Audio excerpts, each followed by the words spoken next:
내주는 모습을 우리가 볼 수가 있거든요. 이 말은 뭐냐면 간절히 구원된다. 어떻게 기도하느냐 한번 할까요? 간절히 기도해야 우리가 1년 동안 사시면서 여러분 하나님 앞에 얼마나 간절하게 강청하는가. 이게 강청기도라고 하는 거거든요. 강청기도. 간절하게 기도할 수가 있는 거예요. 새 번역에 오늘 본문 8절을 번역하기 이렇게 써요. 그 사람의 친구라는 이유로는 그가 일어나서 청을 들어주지 않을지라도 졸라대는 것 때문에 강청함을 인하여 일어나서 필요한 만큼 줄 것이다. 누가복음 18장 1절로 8절에도 보면 뭐 지금 살아계신 위대한 원로 목사님 조용기 목사님도 가장 좋아하는 성경 구절 가운데 한 부분 여러 번 제가 몇 번 얘기했죠. 여의도 성공교회 주특기가 뭡니까? 통성기도 해가지고 강청기도 많이 하잖아요. 재판장에게 한 과부가 찾아와서 자기 사정을 이야기해요. 근데 이 재판장은 과부를 굉장히 무시한 사람입니다. 그러나 나에게 강청함을 인하여 한번 따라해봐요. 성가시게 번거롭게 그런 뜻이거든요. 성가시게 번거롭게 하니 내가 과부의 청을 들어줄 수밖에 없다. 그렇게 표현을 하거든요. 그러니까 이 두 번째 5절부터 8절에 있는 말씀 어떻게 우리가 기도할 것인가. 기도하는 방식, 방법은 간단해요. 간절하게 강청해서 조금 심한 표현으로 어떻게 보면 떼쓰듯이 열정적으로 하나님 앞에 구하면 하나님께서 그 모든 것들을 우리에게 이루어 주신다고 하는 그러한 말씀을 하고 있는 것을 볼 수가 있습니다. 엘리야가 여러분 갈멜산에 올라가서 무릎 사이에다가 자기 얼굴을 쳐박고 기도하잖아요. 7번 합니다. 얼마나 간절하게 하나님 앞에 기도했든지 3년 6개월 동안 비가 오지 않아서 가물었었을 때 엘리야 선지자가 하나님 앞에 갈멜산 꼭대기 가서 무릎 사이에 머리를 넣고 간절히 기도하니까 사완하게 시켰어요. 7번 계속 기도하면서 한번 가서 구름 조각이 있는 거 봐라.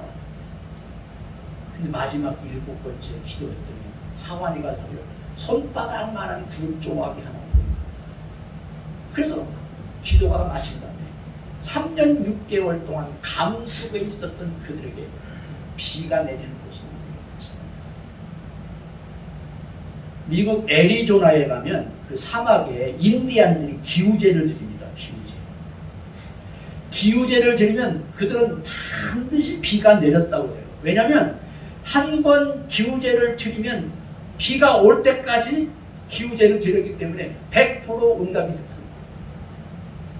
여러분 비 오지 아니할 때 인디안의 그 사람들도 기우제를 들여가지고 비를 오게 만들었는데 하물며 하늘에 계신 아버지를 아버지라고 부르면서 자녀라고 하는 저와 여러분들이 하나님 앞에 간절하게 기도할 때 하나님께서 그 기도를 들어주시지 않겠습니까?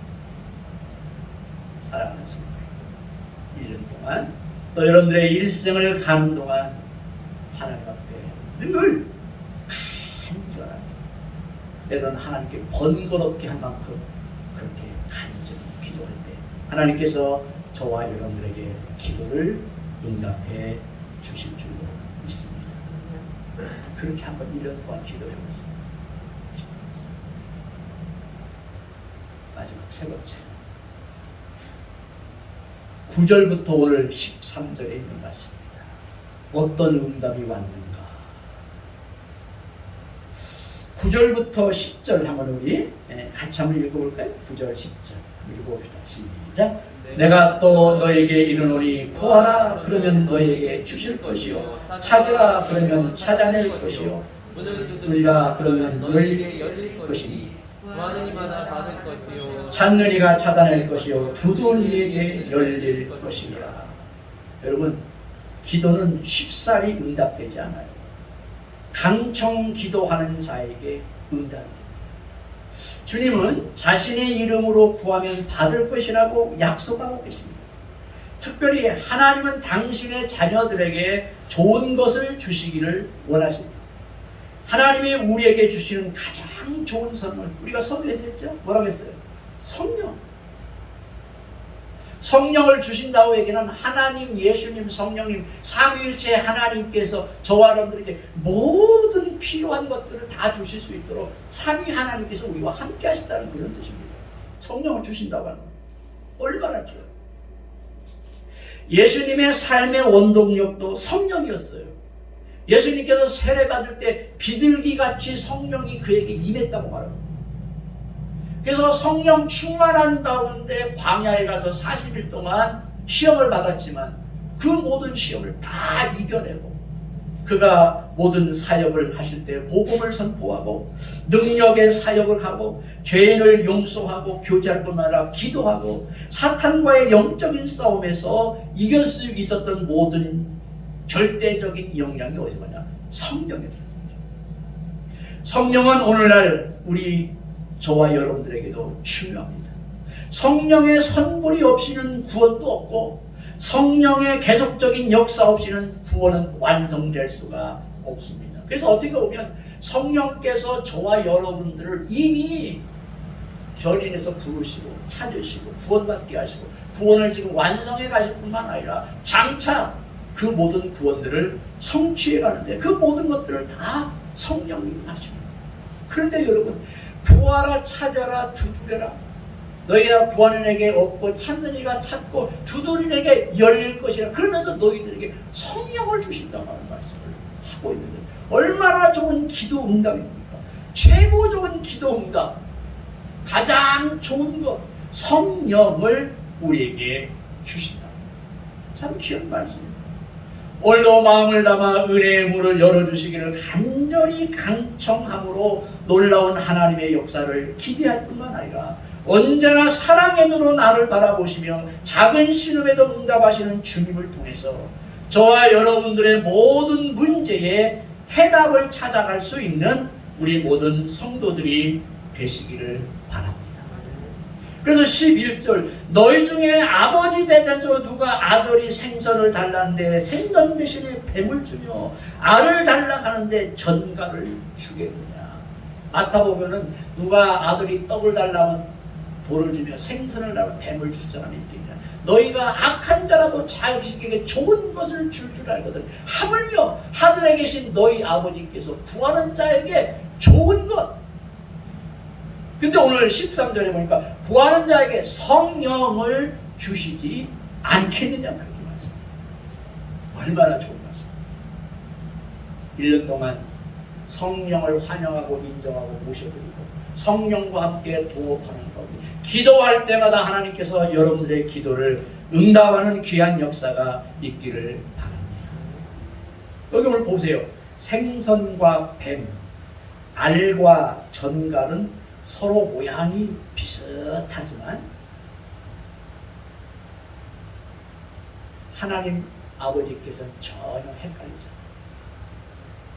자녀에게 뱀과 전갈을 주시지 않고 생선과 알을 선물로 주십니다. 저도 이 말씀을 묵상하다가 깜짝 놀랐어요. 여러분 큐티 하신 분들 기억나실 거예요. 제가 이 말씀을 보고 깜짝 놀랐어요. 저는 이 말씀을 마태복음 공부하고 그냥 암송해가지고 그냥 지금 하잖아요. 누가 아들 떠올라면서 네? 떠올라면 돌을 주며 악한 자로 자식의 좋은 것을 하늘에 계신 너희 아버지께서 구하는 자에게 좋은 것을 주시지 않겠느냐, 성령을 주시지 않겠느냐. 저는 앵무새처럼 그동안 배웠어요. 근데 말씀 묵상을 보니까 그 해설에 그렇게 나오더라고요. 하나님께서는 우리가 때로는 뱀을 구하기도 하고 전갈을 구하기도 하고 돌을 구하기도 해요. 우리 욕심을 채우려니까. 근데 하나님은 돌 대신 떡을 준다. 뱀 대신 생선을 준다. 왜? 하나님은 헷갈리지 않으신다. 우리는 헷갈려가지고 내 욕심대로 구하거든요. 내가 좋은 것만 구하거든요. 근데 하나님은 내가 구하는 것을 다 보고 계시면서 전혀 헷갈리지 아니하시고 떡과 생선과 좋은 것을 분별해가지고 우리에게 필요한 것을 그때그때 적절하게 주신다. 이게 키포인트입니다. 오늘 말씀에. 그렇잖아요.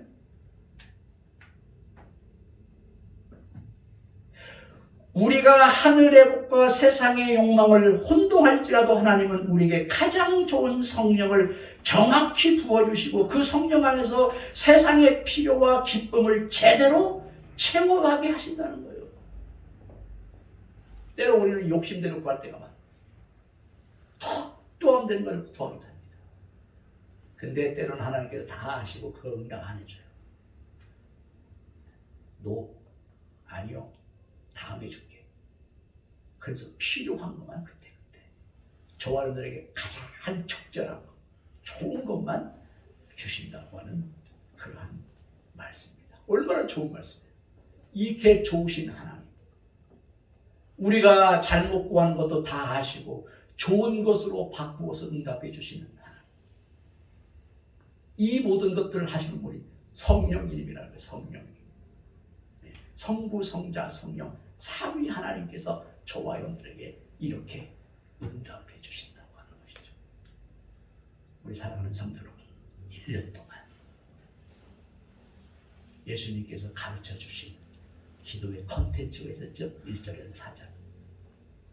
특별히 따릅시다. 하나님의 통치와 다스림을 구하라. 할렐루야. 이게 하나님 나라입니다. 제 인생의 또 제 목회의 마지막 피크입니다. 이게. 60이 넘어서 터득했어요. 그래서 제가 강조하는 것입니다. 어떻게 감춰가듯이 떼쓰듯이 때로 성가시기 기도하라는 거예요. 우리 여러분 하나님 앞에 그렇게 기도하지 않을 만큼 여러분들 넉넉하지 않습니다. 그렇죠? 그렇게 기도하라. 그러면 하나님께서 여러분들에게 가장 좋은 것, 떡과 생선과 좋은 것으로만 날마다 응답해 주실 줄로 믿습니다. 제가 언젠가 말씀 드릴 때 이 말씀을 드려서 한번 따라해볼까요? 구하는 것이 천성이 되고 찾는 것이 직업이 되며 두드리는 것이 습관이 되게 하라. 할렐루야. 구하는 것이 여러분 본성이 됩니다. 천성이 돼야 됩니다. 하나님을 향해 늘 찾는 것이 직업처럼 돼야 돼요. 직업처럼 돼요. 하나님을 향해서 두드리는 것이 여러분들의 인생의 습관이 되보세요. 하나님께서 좋은 것으로 응답해 주실 줄로 믿습니다. 찬양하겠습니다.